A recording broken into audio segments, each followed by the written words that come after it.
ଆଖଣ୍ଡେଶ୍ୱର ମନ୍ଦିର ପ୍ରତିଷ୍ଠା ଉତ୍ସବ ଧାମନଗର ଥାନା ପରିସରରେ ଥିବା ଆଖଣ୍ଡେଶ୍ୱର ମନ୍ଦିର ଓ ବିଗ୍ରହ ପ୍ରତିଷ୍ଠା ଉତ୍ସବ ଭାବ ଓ ଭକ୍ତିର ସହ ସମ୍ପନ୍ନ ହୋଇଛି।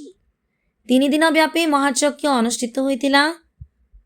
सोमवार सन्ध्यारे पूर्णाहुति होइतिला। ଏହି କାର୍ଯ୍ୟ ନିମନ୍ତେ ଗତ 20 ତାରିଖ ଶନିବାର शुभ ଅଧିବାସ ଓ କଳସ ଶୋଭାଯାତ୍ରା ଅନୁଷ୍ଠିତ ହୋଇଥିଲା। 21 ତାରିଖ ରବିବାର ମହେନ୍ଦ୍ର ଲଗ୍ନରେ ମନ୍ଦିର ଓ ବିଗ୍ରହ ପ୍ରତିଷ୍ଠା ହୋଇଥିଲା।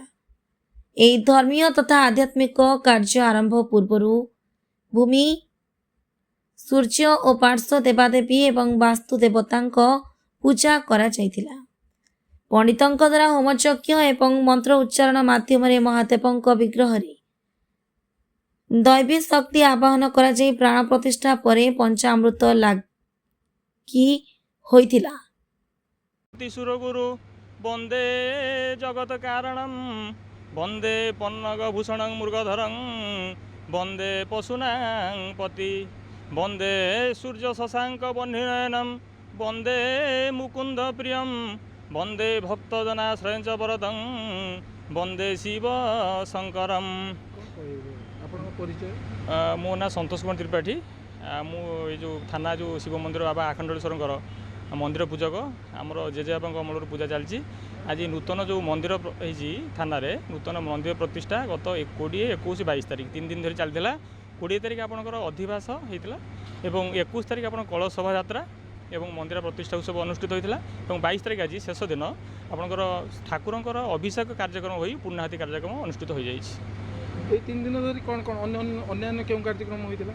अन्य कार्यक्रम भितर आपंकर काली गत सन्धार भजन समारोह होता और आज प्रशासन व्यवस्था अच्छी और यथाविधि पूजा 3 दिन धरी अनुष्ठित हो बाबा आखंडेश्वर बाबांकर प्रथम दिन आपंकर अधिवास कार्यक्रम होता अंकुरोपण कार्यक्रम और द्वितीय दिन मझी दिन जो कहते हैं कलश शोभा यात्रा होता है होम होता है दधिनौती प्रतिष्ठा होता।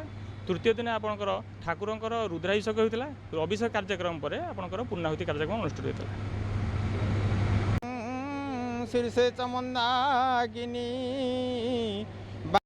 गिरिजाननाङ्कटितटे शार्दूल चर्माम्बरम माया जसृणार्ध विश्वमखिलम तस्मिन् नमः संभवे जम्बूवत जलजव जलबिंदुवत जम्बालवत जालवत।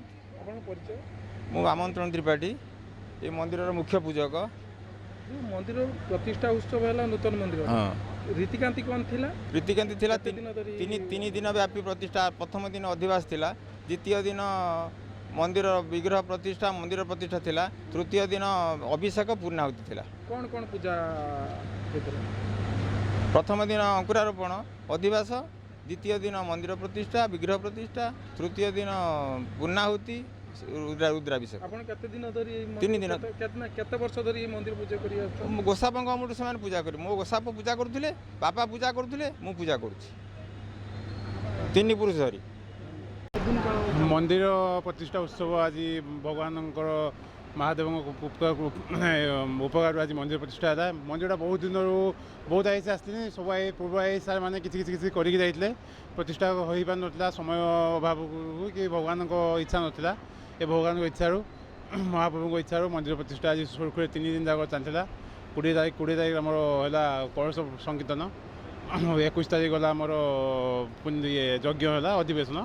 आज आज पूर्णाहुति किसी प्रशासन लोकों महाप्रभु आशीर्वाद मंदिर प्रतिष्ठा भले भले संपन्न है आपण सहयोग बल। भद्रक जिला प्रतिनिधि उद्धव चरण राउत का रिपोर्ट साई सत्य न्यूज।